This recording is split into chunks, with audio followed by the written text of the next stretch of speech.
Hello, j'aimerais vous parler aujourd'hui du message du ciel pour le mois d'octobre 2024. Alors c'est un message que j'ai reçu de Dieu devant l'adoration du Saint-Sacrement. Alors je commence à vous lire ce que j'ai entendu et ce que j'ai écrit. J'aimerais que vous travailliez en ce mois l'humilité. Alors j'ai quand même voulu vérifier le mot humilité pour être bien sûr de savoir de quoi vraiment parler. Bon, je sais ce que ça veut dire, mais c'est toujours bien de vérifier le terme. Et donc, humilité dans le dictionnaire, cela signifie sentiment de sa propre insuffisance qui pousse à réprimer tout mouvement d'orgueil. Alors, Dieu poursuit. Je déteste ceux qui prétendent plus qu'ils ne sont. N'ai-je pas parlé des petits-enfants qui entreront dans le royaume de Dieu? Pourquoi les petits-enfants? Car ils ne sont pas encore pervertis par le monde. Et là, ça fait référence à un fameux passage dans l'évangile selon saint Luc, chapitre 18. Alors, j'aimerais vous le lire. Il y a aussi ce passage dans l'évangile selon saint Marc et Luc. Donc, Jésus dit, donc ce que racontent les évangiles, c'est: à ce moment, les disciples s'approchèrent de Jésus et lui demandèrent: qui est le plus grand dans le royaume des cieux? Jésus appela un petit enfant, le plaça au milieu d'eux et dit: je vous le déclare, c'est la vérité. Si vous ne changez pas pour devenir comme des petits-enfants, vous n'entrerez pas dans le royaume des cieux. Le plus grand dans le royaume des cieux est celui qui s'abaisse et devient comme cet enfant. Et l'homme qui reçoit un enfant comme celui-ci, par amour pour moi, me reçoit moi-même. Donc voilà, c'est à ce fameux passage que ça fait référence, qu'il faut redevenir comme des petits-enfants, c'est-à-dire au maximum pur, dénué d'égoïsme ou de passion.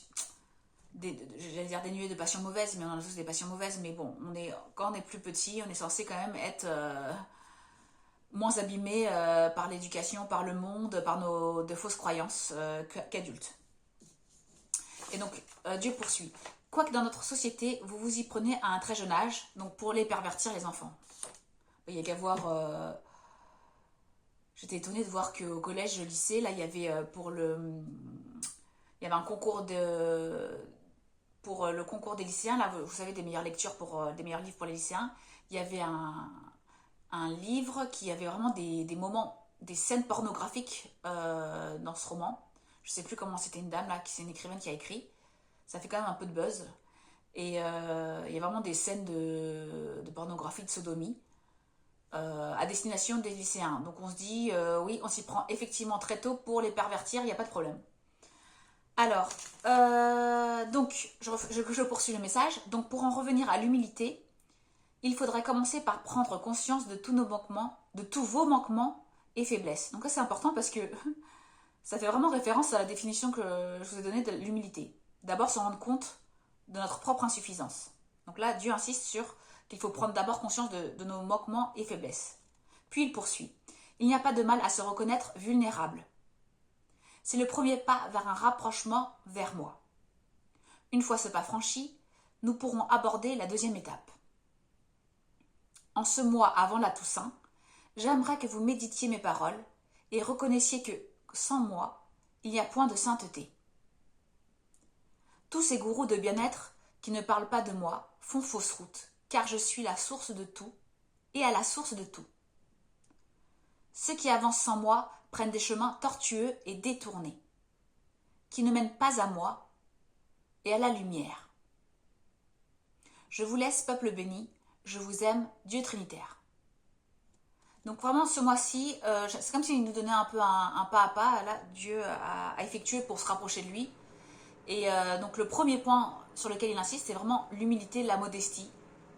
Se reconnaître pécheur en fait, savoir que l'on est imparfait, que nous sommes que des créatures et qu'il est notre créateur et que donc en tant que tel, nous sommes dépendants de lui et que nous ne sommes pas tout puissants. Vous voyez, dans cette société, on fait comme si tout dépendait de nous, voilà, notre mental nous fait bouger dans tous les sens, il n'y a que notre propre action, on n'y arrivera que à la force de nos mains, il n'y a que ça qui est promu.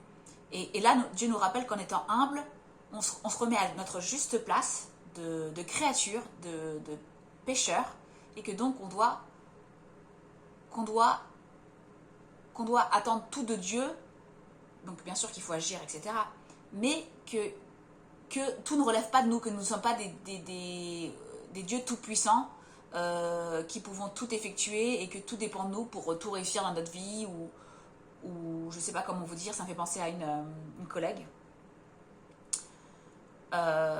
C'est marrant parce que je lui disais, mais t'as quand même été aidé dans ta vie. Tout le monde a été aidé à un moment ou à un autre. Il y a une main qui a été tendue à quelqu'un, même aussi dur soit votre vie, il y a toujours eu un moment et vous avez comme une bonne étoile et vous avez été aidé. Quelqu'un vous a tendu la main à un moment plus particulièrement difficile pour vous.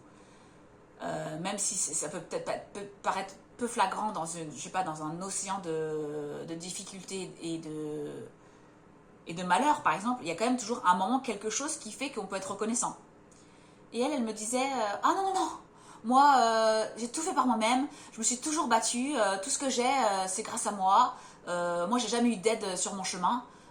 Tout a été grâce à moi, à la force de mon bras. J'ai tout à la force de mon bras. Je ne sais plus ce que voilà, c'est quoi l'expression. J'ai réussi. Et en fait, non, parce que même j'ai bien vu que à force de la côtoyer, elle a vraiment eu des aides. On voit qu'elle a été aidée, quoi. Je veux dire, tout ne relevait pas d'elle, mais elle n'était pas capable d'être dans la gratitude, de la reconnaissance, elle n'était pas capable d'être dans la modestie, de reconnaître que quand même, durant sa vie, il y a eu des moments où effectivement on l'a aidée et que heureusement que ces personnes avaient été là pour l'aider, pour la sortir de des difficultés, que tout n'avait pas relevé d'elle. Ne serait-ce que par exemple d'avoir quand vous demandez je sais pas, un appartement ou un HLM. Donc c'est vrai qu'on attend énormément de temps, etc. Mais je veux dire, si à un moment vous en aviez particulièrement besoin, et c'était son cas, et qu'elle arrive à avoir cet appartement, eh ben, je suis désolée, c'est quand même une bénédiction pour elle. Et elle, pour elle, non, c'est parce qu'elle s'était battue. J'en doute pas, mais je veux dire, les bonnes actions, ce qui nous arrive de bien dans la vie, je veux dire, ça vient bien quelque part et ça vient de là-haut, je veux dire, il faut le reconnaître. C'est ça que je veux dire. Et quand elle dit qu'elle a fait tout, que tout ne relève que d'elle, c'est vraiment une façon déviante de penser. Je veux dire, tout ne relève pas de nous. Ça, c'est clair. Donc j'espère que ce message vous a plu. J'en ferai un sûrement pour le mois de novembre. Vous pouvez télécharger ma fiche PDF je vous ai créé une petite fiche sur les 7 clés de la prière efficace. Donc je mets le lien en dessous de ma vidéo. J'ai aussi mon site internet, la glorieuse église de la résurrection. J'ai mis une prière sur Notre-Dame de Pont-de-Pin. Vous pouvez voir ma vidéo, je vais mettre une fiche que j'ai faite auparavant. Je vous explique la véritable histoire de cette apparition très inédite, complexe et variée. Et j'ai toujours aussi ma page Facebook et mon groupe privé. Tout ça, je vous mets ça en barre d'infos en dessous de ma vidéo et je vous dis à bientôt. Au revoir.